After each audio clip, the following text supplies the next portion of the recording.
So, I'd like to start off with your name, your job title, and what company you work like company or association you work for.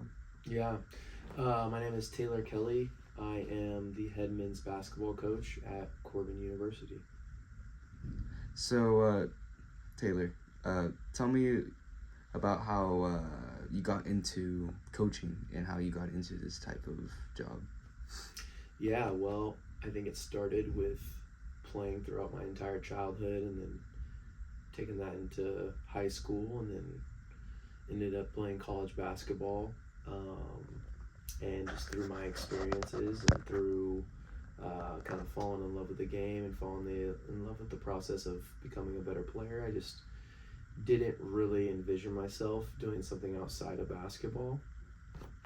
And so I translated my passion for playing into uh, my passion for coaching and trying to equip the guys that I get to coach, not only for games and practices, but also for life. And I started to be able to see the game as a tool to be able to speak into guys' lives. And once I was able to connect my faith and what it is that I love to do, I just knew that coaching was the best way for me to be able to impact um, people for the kingdom of God. Awesome. So, how do you use your own creativity in coaching and just in general when you were coaching or dealing with athletes? Yeah, well, I think the most creative thing that I do is leadership. And one of the things that I believe about, our program here at Corbin, but also um, just basketball in general, the environment that I want to create is like a refuge, like a safe place, like where you come and you get loved on. And yes, we're here to play the game, but hopefully in the process, what you do is you find who God truly made you to be. Um, and so we want to create an environment where guys are held to a really high standard. And so it's directly applicable because your life should be held to a really high standard, especially those um, who are Christians, because the ultimate standard is Jesus and he's the highest of standards. But also understanding who you are in the context of who Jesus is and how he's the ultimate creator, and he created you extremely uniquely.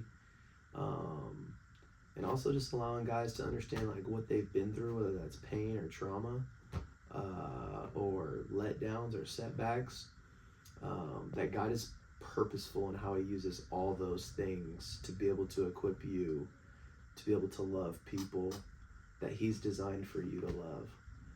And I think that's what I try to do with my leadership is try to create purpose and meaning out of every aspect of our guys' lives, so that they are ready and equipped to give answers for the hope that they have when the opportunity comes. And that's obviously inside the context of our team when they're loving on each other, but obviously extends way further past um, into when they're becoming professionals and their leadership's on their own. Like I want them to know who they are and I want them to know who Jesus says they are.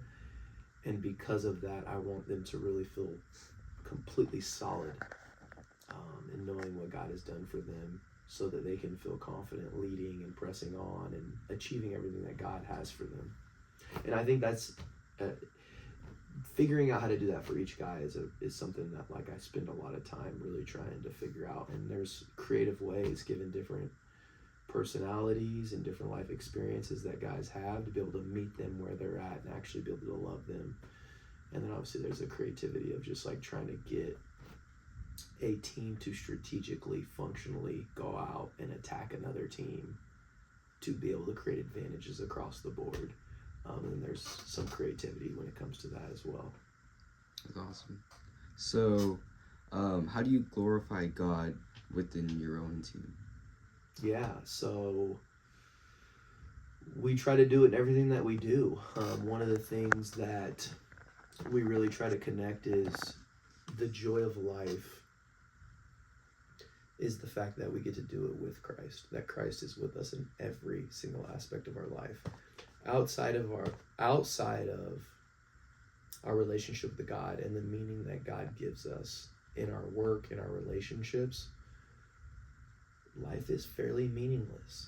It's Jesus at the center that creates the meaning, the purpose. Because if you're just working to try to achieve status, all those things are fleeting. They do not stack up in eternity. They just accumulate earthly things, which is cool, and some people praise that. But we try to really honor God by saying, hey, we're going to give our absolute best every single day. We're going to give our full focus to every single weightlifting session, every single skill session, every single time we step on the court. And we're going to demand that from you. Because at the end of the day, the work of your hands, the labor of your hands, is a blessing from God, because if God's at the center, there's tremendous meaning, there's tremendous purpose. You start finding yourself laboring in vain when everything you do is built to build up your little sandcastle on this earth that's going to come crumbling down at the end of the day. We want to build up castles that are strong and mighty because they're built on the foundation of the Lord. And so like we are joyful in our work because we get to do it for the Lord, and we get to do it with the Lord, and like that's pleasing. And that is a hard concept for competitive people to understand, because they naturally, the result matters to a competitive person. But if you don't do the small nuances and the details, it's harder to get the results you want. And it's the whole process that is that. Just like the sanctification of your soul, I believe that the work of your hands is a part of your sanctification process, and how you honor God, by where you place him in your work, is a big part of this journey of coming to become more like him every single day. And so we really put an emphasis on the work of our hands. Let's invite the Lord into every single thing that we're doing, and let's labor not in vain, but in a joyful, fruitful expression of our love for him, and because of his love for us. Yeah. No, I do notice that with, like, you know, you could still have a really competitive mindset, but you could also be, like, through God. Mm-hmm. You know, you could be, like, you could have that type of mentality where I'm like, I'm going to go out there and, like, and beat you. Yeah. But also, at the end of the day, we glorify God in all of this. Yeah. So what tensions do you experience living out your faith through, like, coaching, through recruiting? Like, what tensions do you experience just on that aspect? Well, yeah, I mean, if you just look at kind of like, in all professions, what you do is you kind of look at the pinnacle of your profession. So the pinnacle of our profession is the NBA. So it's kind of point blank, period, at that level. You win or you lose, and you're judged based upon by how much you win or you lose. Now, inside of each person's individual life, they might define it one way or another, but society defines it as winning and losing. So it's a hyper competitive environment at every level, because it just trickles down from the top, because that's what gets modeled for us, right? So, and the nature of competition is comparison. I'm better than you. So figuring out, in the midst of a relationship with the eternal King, who loves us regardless of our failure, who says there's nothing that you can do to earn my love. You're perfect as you are. Come be with me and I will make you new. In the midst of a competition, it's a hard thing to know, like, I am loved regardless of what I do. Just being with the Lord is going to make me new, and the submission that takes, versus this feeling of like, I'm trying to be better than that person, and everything that I do matters for me to be able to compare myself, or to be able to compare our team to being better than your team.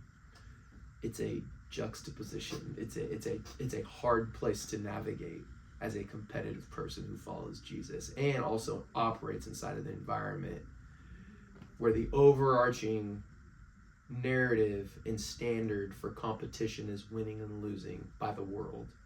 But you're living in a standard of the major victory, the eternal victory, is already won. And you're really living from that place as a Christian, as a believer.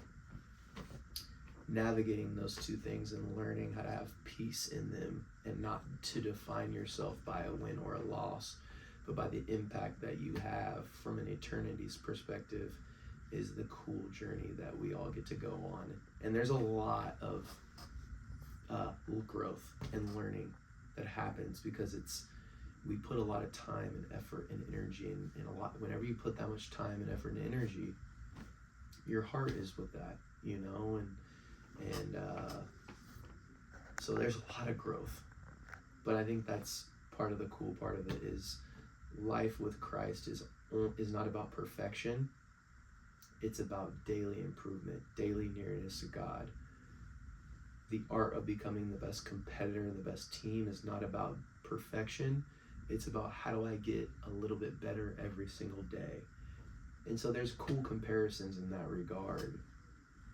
And there's peace that can be really, really felt along the way because the eternal victory is already won. So how do we glorify God through trying to create competitive advantage?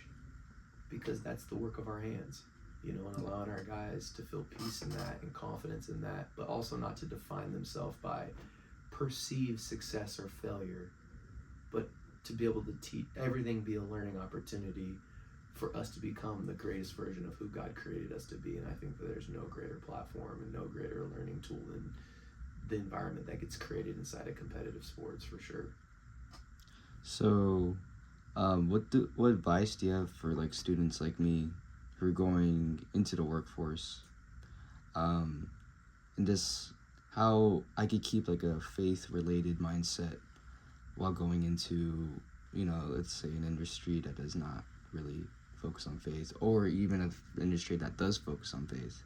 And how do I just any advice from you? Yeah. I would say keep Jesus as your firm foundation. Lean on him to give you wisdom. Pray for wisdom. He will give it.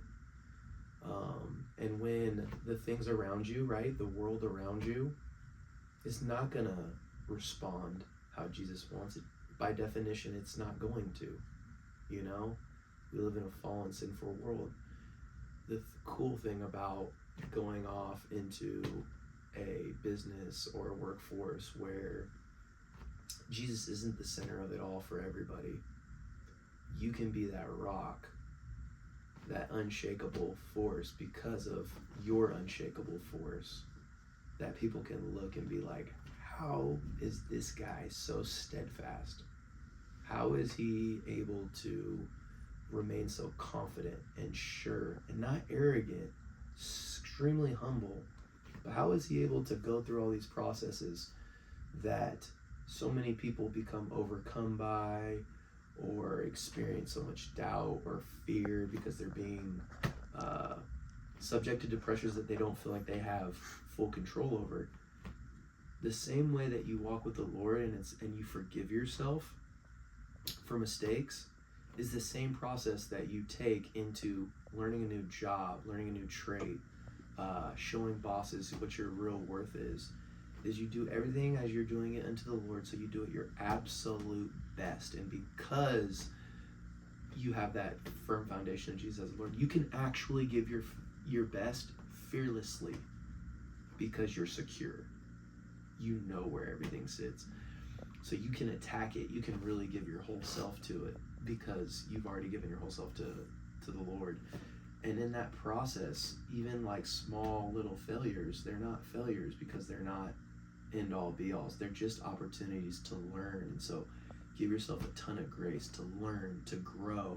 And in that process, your growth just becomes exponential because you understand what it means to be renewed daily. You understand what it means to fall short given a holy God. A small hiccup in work is just another time for you to give yourself grace and then learn from the opportunity. And then ultimately you're able to grow at such a faster rate than even your peers. You should probably be the best at what it is that you're doing because you understand the daily process of improvement, the daily process of drawing near to God and becoming more like God. And there should be a ton of peace and confidence and just like eternal strength that you possess, because that's the same process to achieving excellence in your workforce. It's that ability to just keep stacking days, keep fighting for improvement, keep being at your best. And the more you stack those, all of a sudden you become this beautiful picture that God created, and all you did was just be present and be open and be willing. Awesome. That was great. Yeah, that's it. So thank you for being here with me, Coach Kelly. Yeah. Appreciate you.